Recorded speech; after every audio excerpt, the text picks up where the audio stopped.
प्रिय विद्यार्थियों नमस्कार। आज हम बात करेंगे बीएससी पार्ट सेकंड की, जो अपना टैक्सोनॉमी फैमिली का जो टॉपिक हमने शुरू कर रखा है। आज हम उसका लास्ट इसके बारे में बात करेंगे। हम बात कर रहे थे फ्लोरल डायग्राम की और फ्लोरल फॉर्मूला की। इससे रिलेटेड जो फ्लावर है उस पुष्प के अंदर हम देखिए बहुत सारी बातें हैं इसमें। इसकी सेमी टेक्निकल जो टर्म्स हैं टैक्सोनॉमी से, फ्लावर की टैक्सोनॉमी से लेकर तो बहुत सारी डिटेल है। हम मेन बातों की यहाँ चर्चा कर रहे हैं। कुछ तो हमने पिछली क्लास में कर ली थी, कुछ आज हम कर रहे हैं। हम बात करते हैं आज फ्लोरल जो फॉर्मूला था, हम बात कर रहे थे वहां पर कि या तो हम एक्टिनोमॉर्फिक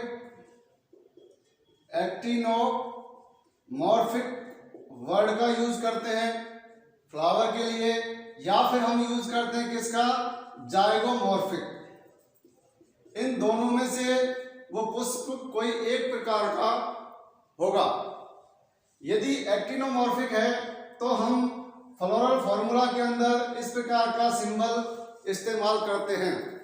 यदि जाइगोमॉर्फिक है तो हम इस प्रकार प्रतिशत वाला सिंबल जो है वो हम काम में लेते हैं।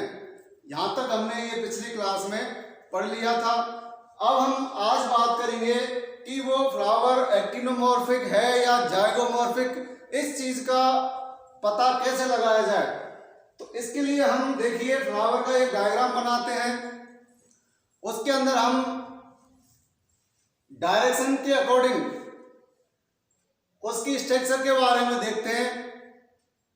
यदि पुष्प में किसी भी डायरेक्शन से यदि हम कट लगाएं तो वो दो समान भागों में यदि बट जाता है तो वो पुष्प किस प्रकार का होगा, त्रिज्यात सममित, जिसे हम एक्टिनोमॉर्फिक कहते हैं।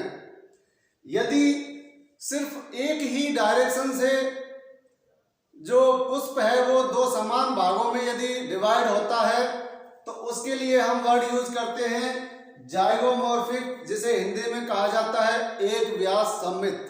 और इसको फ्लोरल फॉर्मूला में प्रेजेंट करने के लिए हम प्लस वाला और ये प्रतिशत वाला चिन्ह जो है वो इस्तेमाल में लेते हैं।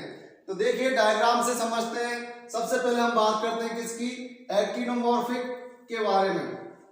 देखिए कोई भी पुष्प है, फॉर एग्जांपल मान लीजिए इस प्रकार से है, ये इसके चार क्या है, सेपल है, पेटल है सॉरी, और ये इसके चार जो है वो क्या है, कैलेक्स, और मान लीजिए ये इसके चार क्या है, एंडोसियम, और इसी प्रकार से इसके अंदर ओवरी है। मान लीजिए फॉर एग्जांपल ये कोई फ्लावर है और इसकी शेप जो है वो इस प्रकार की है। अब हमें इसको डिवाइड करना है। मान लीजिए हमने इस डायरेक्शन से इसको बांटा, तो देखिए आप देखेंगे ऊपर की तरफ और नीचे की तरफ ये दो जो हिस्से हुए इसके दोनों के दोनों प्रत्येक पार्ट जो है वो इसमें समान है। यानी कि इधर देखें तो ये है, इसका आधा इधर है, इसका आधा इधर है। इसी प्रकार से हम पुंकेसर की भी बात करें, एक पुंकेसर इधर, एक पुंकेसर इधर। कैलेक्स की बात करें तो दो पार्ट इधर, दो पार्ट इधर, समान भागों में। यदि हम इसको यहां से बांटें या यहां से कट लगाएं तब भी इसके दोनों पार्ट जो है वो बिल्कुल इक्वल, बिल्कुल समान भागों में विभाजित होते हैं। यदि आप इसको इस डायरेक्शन से काटते हैं यहां से, तब भी आप देखेंगे कि इस प्रकार से भी पुष्प जो है वो दोनों समान भागों में डिवाइड होता है। और यदि आप इस डायरेक्शन से काटते हैं तब भी पुष्प जो है वो दोनों समान भागों में क्या हो जाता है, डिवाइड होता है। तो यहां हमने ये देखा कोई भी फ्लावर है उसकी स्ट्रक्चर है, जो भी बनावट है, यदि हम उसको किसी भी डायरेक्शन से, क्या वर्ड क्या लाइन काम में लेते हैं हम, किसी भी डायरेक्शन, किसी भी दिशा से, मान लीजिए ये दिशा है, चाहे ये दिशा है, चाहे ये डायरेक्शन है, चाहे ये डायरेक्शन है, किसी भी डायरेक्शन से यदि हम उसको काटते हैं या बांटते हैं तो वो दो समान भागों में बिल्कुल इक्वल पार्ट्स उसके जो है वो डिवाइड होते हैं।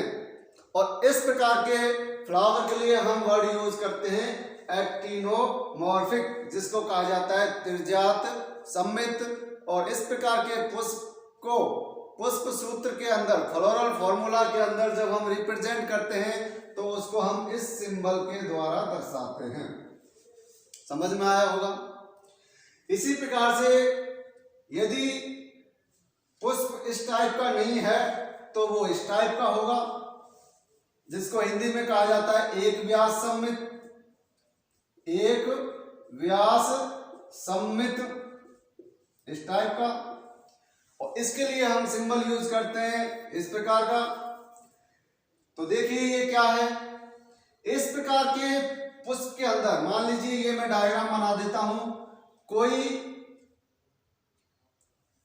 1 2 3 4 और 5,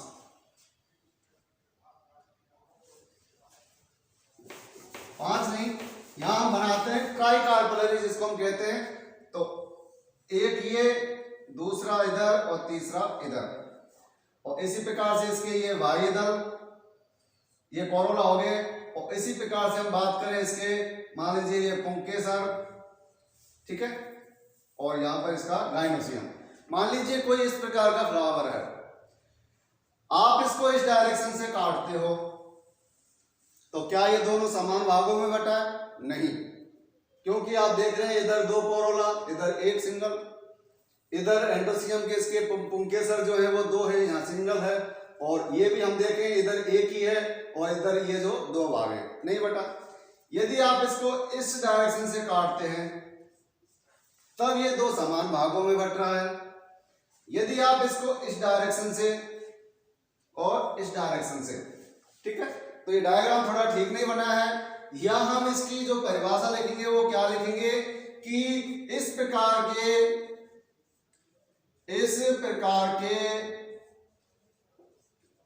पुष्प को किसी एक दिशा से काटने पर 2 समान भागों में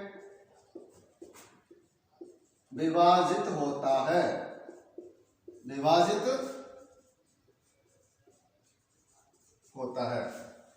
तो एक व्यास सममित की क्या परिभाषा होगी?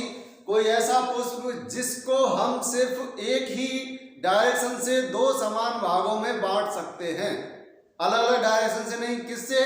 सिर्फ एक ही डायरेक्शन से उसको हम 2 समान भागों में बांट सकते हैं। ऐसे पुष्प को हम कहते हैं जाइगोमॉर्फिक प्रकार का, एक व्यास सममित। और इसको फ्लोरल डायग्राम में, सॉरी, पुष्प सूत्र जिसको फ्लोरल फॉर्मूला कहते हैं, उसके अंदर इसको हम इस प्रतिशत के चिन्ह या सिंबल के द्वारा दर्शाते हैं। तो ये हुआ 2 प्रकार का जिसको हम बोलते हैं एक्टिनोमॉर्फिक और जाइगोमॉर्फिक। इसके बाद हम बात करते हैं नेक्स्ट,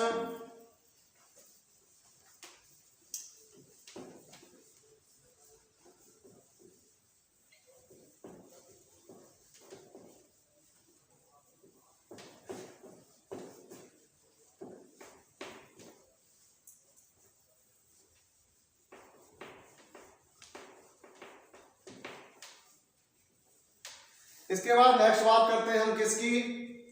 ओवरी की और फ्लावर की। देखिए जब हमने गाइनोसियम के बारे में बात की थी तो गाइनोसियम में हमने इस प्रकार से या इस प्रकार से ये सिंबल यूज किए थे। गाइनोसियम के नीचे लाइन या इस नीचे या इसके ऊपर या इसके सामने, तो ये 3 वर्ड हमने यूज किए थे। यहां हमने बात की थी हाइपोगाइनस, हाइपोगाइनस, इसके लिए हमने बात की थी पेरीगाइनस, और इसके लिए हमने यूज किया था एपीगाइनस। ये किसके लिए यूज किया था हमने?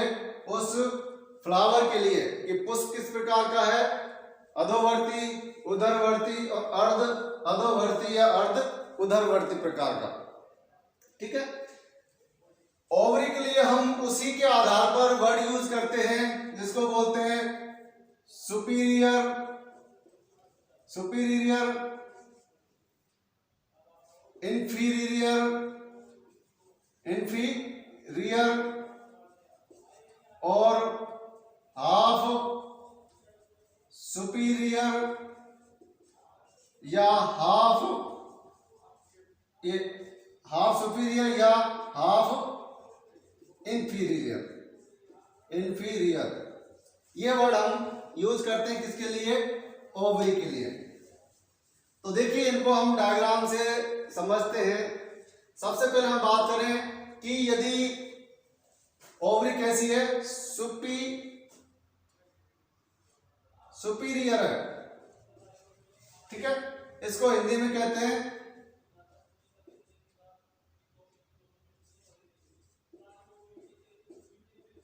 उधरवर्ती, इसको अधोवर्ती और इसको अर्ध उधरवर्ती या अर्ध अधोवर्ती। ठीक है, ये वर्ड यूज करते हैं। देखिए इनको समझने के लिए हम डायग्राम बनाते हैं। ये पुष्प का डायग्राम है, ये इसका थैलेमस है और ये इसके ऊपर इसकी ओवरी है। यहां पर इसके कैलेक्स, ये कोरोला और ये इसका इसके नीचे से ही एंड्रोसियम। तो यहां पर आपको ये जो ओवरी दिखाई दे रही है, इस ओवरी के नीचे से ये सारे पार्ट जो हैं ये निकले हुए हैं। और ओवरी जो है, ओवरी की पोजीशन जो है वो किस टाइप की है? ये ओवरी है, ये वाले ओवरी की पोजीशन कैसी है? इनसे ऊपर है। तो जो पहला जो है सुपीरियर, वो हम यहाँ, ये ओवरी किस प्रकार की है? सुपीरियर प्रकार की है। दूसरा डायग्राम यदि हम बनाएं इस प्रकार से, तो इसका दूसरा डायग्राम है, ये इसका थैलेमस है और ये थैलेमस इसका यहां तक है, यहां तक। ठीक है, और इसके अंदर से जो कैलेक्स है ये यहां से, कोरोला भी जो है वो यहां से और एंड्रोसियम भी जो है वो यहां से, ये यहां से निकल रहे हैं और ओवरी जो है वो यहां पर है। ठीक है, तो ये सारे पार्ट यहां से इस ओवरी के ऊपर से निकल रहे हैं। तो इस प्रकार की ओवरी हो जाती है कौन सी? इंफीरियर। ये सेकंड पार्ट है, इसका सेकंड डायग्राम है। तीसरा जो है वो हाफ सुपीरियर या हाफ इंफीरियर। तो इनका दोनों का बीच का होगा किस प्रकार से? मान लीजिए ये इसका थैलेमस है, ये ओवरी है इसकी, ये वाली ओवरी है, और इसके हाफ से यहां तक इस थैलेमस जो है इस ओवरी को यहां तक आधा ढके हुए होता है और यहां से ही ये हाफ पार्ट से जो है वो कैलेक्स कोरोला निकले हुए होते हैं यहां से। तो ओवरी जो है वो इस प्रकार से है और इसके आधे वाले आधा रीजन जो धसा हुआ नीचे और आधा रीजन जो है वो ऊपर है, और ये इसके मिड से बिल्कुल सेंटर पार्ट से जो है कैलेक्स कोरोला एंड्रोसियम निकले हुए होते हैं। तो ये इसका जो है वो थर्ड पार्ट हो जाता है, जिसको बोलते हैं क्या? हाफ सुपीरियर या हाफ इंफीरियर ओवरी। तो हम फ्लोरल फॉर्मूला के अंदर ये वर्ड किसके लिए? गायनोसियम के लिए इस्तेमाल करते हैं। यदि इस प्रकार की कंडीशन है तब तो हम इसके लिए हाइपोगाइनस, इस प्रकार की कंडीशन है तो पेरीगाइनस, और इस प्रकार की कंडीशन है तो एपीगाइनस जो कंडीशन है वो हम ये काम में लेते हैं। ठीक है, सॉरी, ये जो है वो पेरिगाइनस है और ये जो है वो एपिगाइनस है। ठीक है, तो ये जो है वो हम ये काम में लेते हैं। इस प्रकार की ये हमने आज ओवरी की पोजीशन के आधार पर ओवरी के टाइप्स पढ़े। फ्लावर जो है वो एक्टिनोमॉर्फिक है या जाइगोमॉर्फिक है वो हमने पढ़ा, और साथ ही साथ गायनोसियम के अंदर जो ये हम फ्लोरल फॉर्मूला के अंदर ये सिंबल यूज करते थे, तो इनके लिए हाइपोगाइनस, और ये कौन सा हो जाएगा, एपिगाइनस, ये वाला चिन्ह यहाँ वाला, और ये जो है वो पेरिगाइनस ये और एपिगाइनस ये। तो ये आज की क्लास में हम इतना ही। अगली क्लास में हम आपका जो नेक्स्ट जो पेपर है जिसका नाम है साइटोलॉजी और जेनेटिक्स, वो हम शुरू करेंगे। धन्यवाद।